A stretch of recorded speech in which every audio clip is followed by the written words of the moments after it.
ভাই, আমি দেশ থেকে নতুন আসতেছি সেরকম। এখন আমার মালিক কি ভালো হইব নি, বা আমার কাজ ঠিক বরাবর দিব কিনা, বা মাসে মাসে আমার বেতন দিব কিনা।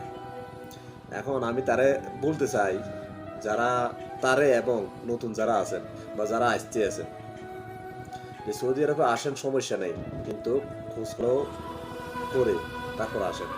কারণ বর্তমানে সৌদির অবস্থা তেমন একটা ভালো নেই, শুধু এক জায়গায় না, আপনার সৌদি আরবের একবারে প্রত্যেকটা জায়গায় অনেক অবস্থা খারাপ।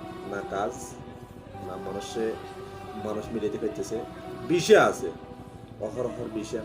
সৌদি আরবের হুকুমত বিভিন্ন ধরনের নতুন নতুন সিস্টেম করে দিয়েছে। সিস্টেমের মাধ্যমে বিভিন্ন সৌদিরা লাইসেন্স করি ভিসা ভিসা বের করতে আছে, তারা ভিসা বিক্রি করতে আছে। তারা বিভিন্ন দালালরা ভিসাগুলো বিক্রি করে করে মানুষ নিয়ে আসতেছে, কিন্তু কাজের বেলা কিছুই না।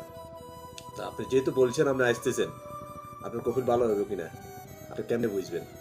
এই জিনিসটা আপনি যখন আসবেন, আসার পরে আপনার কফিলে আপনার আসার পরে কিছু কিছু কফিলেরা পাসপোর্ট নিয়ে যায়, কিন্তু হুকুমা এখন বলে দিয়েছে পাসপোর্ট দিতে পারতো না, তারপরে কিছু কিছু কফিলে পাসপোর্ট নিয়ে যায়। তা আপনি যখন বুঝবেন আপনার পাসপোর্ট নিয়ে যাইতেছে না, তাহলে আপনার কফিল মোটামুটি ভালো আছে। আবার মাসের 30 তারিখ বা 1 তারিখ 2 তারিখ 5 তারিখের ভিতরে আপনার বেতন দিয়ে দিছে, তাহলে মোটামুটি ভালো আছে। আপনার সাথে কোনো গিরগির করতেছে না বা কোনো কিছু করতেছে না, ঠান্ডা মেজাজ চলতেছে, তাইলে বুঝবেন যে আপনার প্রফিট ভালো।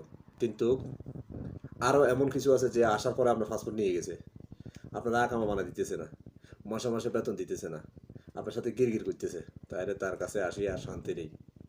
কাজ যেটাই করেন, কাজ তো বর্তমানে অবস্থা খারাপ, পাওয়া সম্ভব না।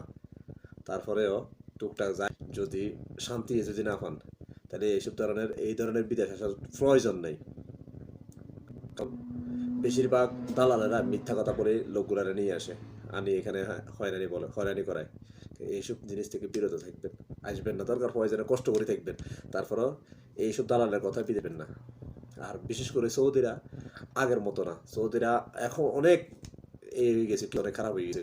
মানুষের মাধ্যমে কাম করায়, টাকা দেয় না, এরপরে টাকা দিলেও মানে মাসকে মাস ঘুরায়, তাদের ইচ্ছা মতো টাকা দেয়। এখন যারা প্রবাসী আছেন বা আজনবী আছেন, তারা তো ধরেন তাদের সাথে জোর করিয়ে তা টাকা আদায় করতে পারবে না।